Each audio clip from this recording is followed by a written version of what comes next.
il a été demandé à David de rester dans les champs pour veiller sur le troupeau parce que David était considéré comme un...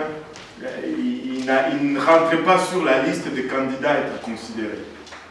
Des fois, tu te regardes et tu penses que tu ne peux pas être sur la liste de ceux qui sont considérés, mais Dieu a souvent d'autres plans.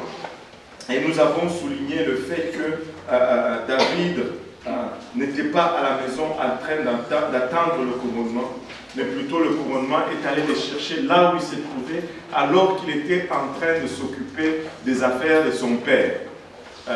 Quand le Seigneur Jésus-Christ a été amené à Jérusalem dans sa jeunesse, dans son enfance, il est resté, après que ses parents aient quitté, il est resté, et quand, après l'avoir recherché partout, retourné à Jérusalem, il le retrouve dans le temple, en train de confondre les barbus qui étaient là.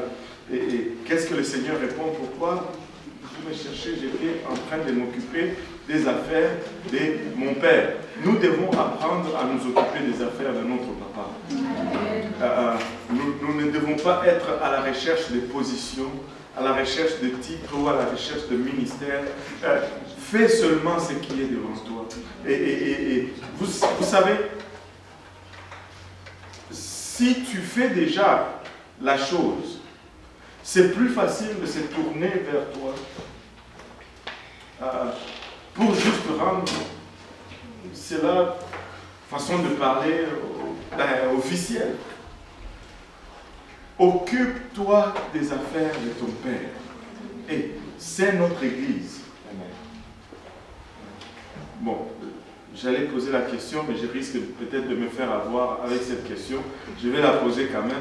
Quand vous rentrez chez vous et que vous trouvez des feuilles de papier qui traînent là au milieu du salon, vous les laissez là? Certains d'entre vous les restent là.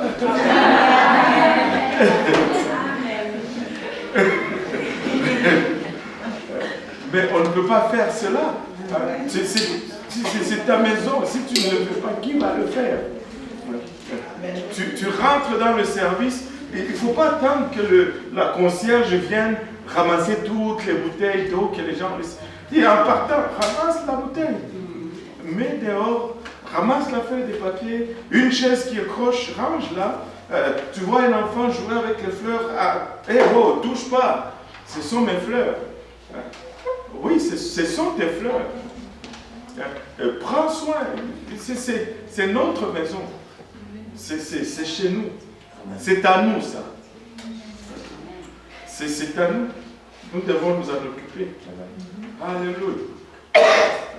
Tu utilises quelque chose, prends soin, blablabla. C'est à nous. C'est à nous. Vous savez avec quoi on a acheté tout ça? Avec les dîmes et les offrandes. On n'a aucune subvention du gouvernement.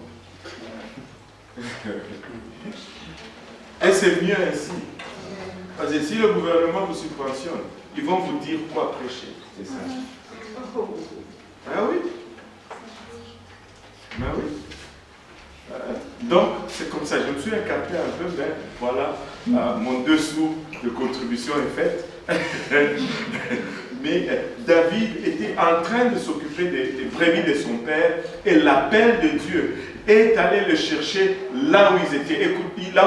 Écoute, peu importe où tu te trouves, si tu es en train de t'occuper, tu n'as pas à t'inquiéter de c'est quoi mon appel, c'est quoi mon don, c'est quoi mon truc. Tu vas venir tout seul. Vous savez, un des trucs, je vais m'écarter, j'ai l'impression aujourd'hui, beaucoup. Un des trucs, si tu veux savoir c'est quoi ton don, si tu veux savoir ou même développer un don, tu sais c'est quoi le premier truc ou la première chose à faire? Bien sûr, prier, mais évangéliser. Évangéliser. Sors, va parler aux gens de Jésus et tu vas voir. Et laissez-moi vous dire, là où tu sors, les gens que tu vas rencontrer non seulement les gens, tu vas les rencontrer avec leurs besoins. Et devine un peu, si le Seigneur veut répondre aux besoins là, quelle est la personne qui va utiliser? C'est toi qui es là. C'est toi qui es là. Va, commence un ministère d'hôpital. Commence à visiter les gens à l'hôpital. N'attends pas seulement quand un frère ou une soeur est à l'hôpital. Il y a plein de gens qui veulent. Écoutez, quand ils sont malades, peu importe, ils vont accepter ta prière. Ils vont accepter. On était là une fois pour prier pour une dame, et une autre qui était à côté. Oh, pouvez-vous aussi prier pour moi? Ok. Et si Dieu veut guérir une personne là-bas, et c'est toi qui as la main dessus, qui prie, devinez par où cette puissance de Dieu va passer, c'est par vous. Amen. Wow. Ça c'est mon papa. Juste...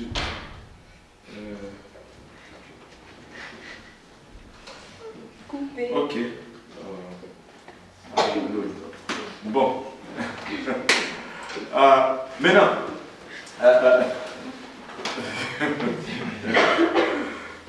quand c'est papa qui appelle, c'est difficile de se contrôler un peu. C'est mon pasteur pour moi. Voilà pourquoi j'étais un peu... Alléluia. Maintenant, prie, va à l'hôpital, prie pour les gens, fais ces choses. Et le don, enfin, Dieu donne ses dons. Je ne sais même pas pourquoi on parle de cela. Mais je vais juste finir cela et puis on va revenir à l'étude. Dieu donne ses dons pour rencontrer les besoins et non pour enfler nos têtes. Les dons sont là pour rencontrer un besoin. Il y en a qui disent, ah, je veux avoir le don de guérison, je veux avoir le don de guérison. S'il n'y a pas de malade dans l'église, qu'est-ce que tu vas faire avec? Tu ne vas rien faire avec. C'est pour rencontrer un besoin. Amen. Maintenant, l'appel de Dieu a rencontré David là où il était dans les champs en train de garder le troupeau de son père. Maintenant, David n'a pas été amené au trône comme Saül. David a été oint roi. Et nous l'avions lu la fois passée que l'Esprit de l'Éternel s'est saisi de David à partir du moment où il a été oint. Mais de l'autre côté plutôt, l'Esprit de l'Éternel a quitté Saül. Et Saül a commencé à être tourmenté. David était oint roi. Saül a reconnu l'onction qui était sur David. Saül est devenu jaloux. Saül a commencé à vouloir tuer David. Lui qui était un roi s'est retrouvé dans la fuite. Alors que celui qui était en disgrâce habitait le palais. Et toi tu dis que Dieu n'est pas juste vis-à-vis de toi.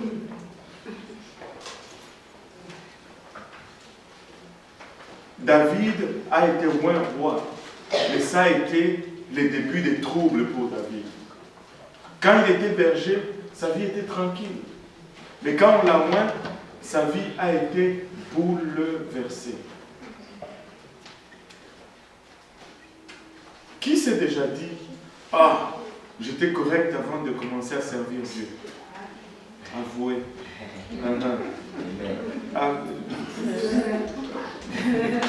C'est comme si, lorsque tu as commencé à servir Dieu, c'est là que les problèmes ont commencé.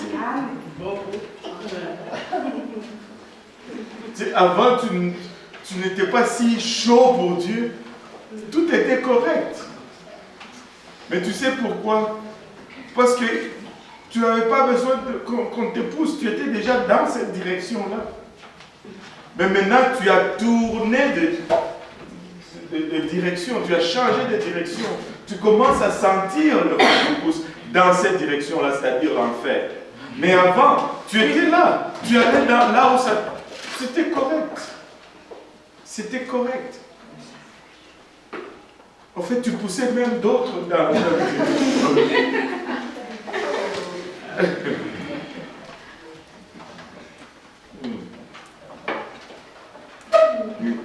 Et ça a été le début de problème de David. tout le monde connaît David par l'histoire de Goliath. Et on nous a donné une illustration extraordinaire en ce qui concerne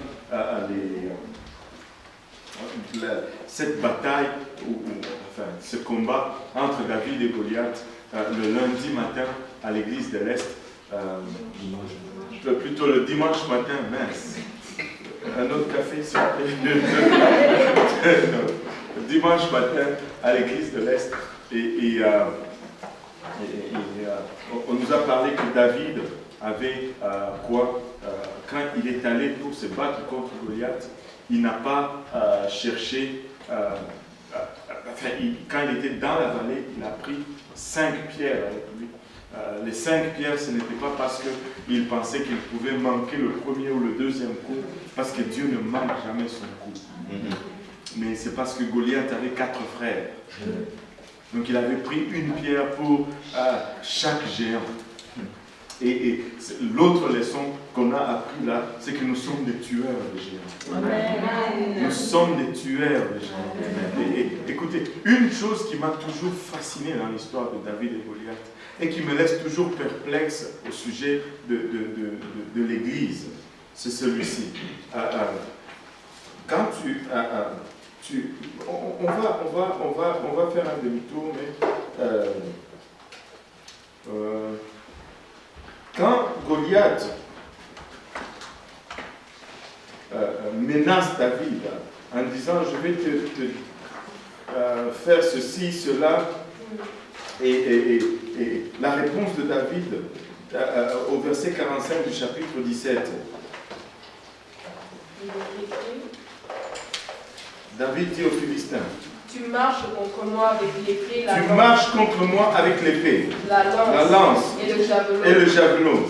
Et moi, je marche contre toi au nom de l'Éternel des armées.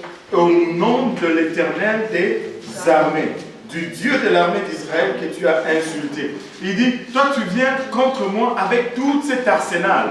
Et des fois, quand tu es dans une situation, et tu vois l'arsenal de l'ennemi, tu te dis, wow! Mais l'arsenal de l'ennemi n'a pas impressionné David.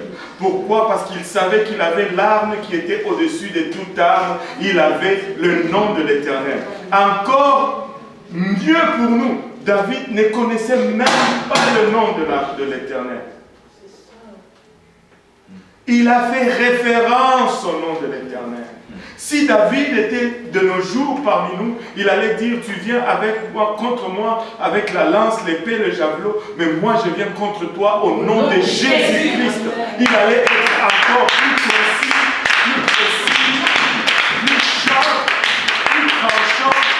Écoutez, nous avons le nom de l'Éternel. Nous avons le nom de l'Éternel. Laissez-moi vous raconter une petite histoire que le frère Mallory nous avait racontée. Il dit, il y avait un pasteur aux Philippines une fois, c'était lui au fait qui était aux Philippines. Et il s'est fait menacer une fois par quelqu'un avec une arme, je vais te tuer, et puis d'une quelconque façon il s'en est sorti. Et là, il racontait cette histoire dans une église aux États-Unis. Et puis, un des pasteurs ou une des personnes se lève et lui dit, mais Pasteur Mallory, pourquoi tu n'as pas réprimé le bandit avec son revolver au nom de Jésus-Christ? Bon. Et vous connaissez Pasteur Mallory. Il a regardé et dit, je n'y ai pas pensé, c'est pourquoi. Dans le feu de l'action, je n'y ai pas pensé. Mais nous avons le nom de Jésus-Christ. Nous pouvons utiliser le nom de Jésus-Christ. Et nous avons l'arme qui est le plus puissant et nous pouvons l'utiliser. David, son histoire avec Goliath, il était juste allé sur le champ de bataille pour prendre les nouvelles de ses frères. Mais là, arrivé sur le champ de bataille, il voit une scène qui le laisse perplexe. L'armée d'Israël d'un côté, l'armée des Philistins de l'autre, les Philistins en train de dire et les Israélites, Les genoux se cognent, les dents se cognent. Il dit, mais qu'est-ce qui se passe ici? Il dit, oh, t'as pas regardé dans la vallée? Et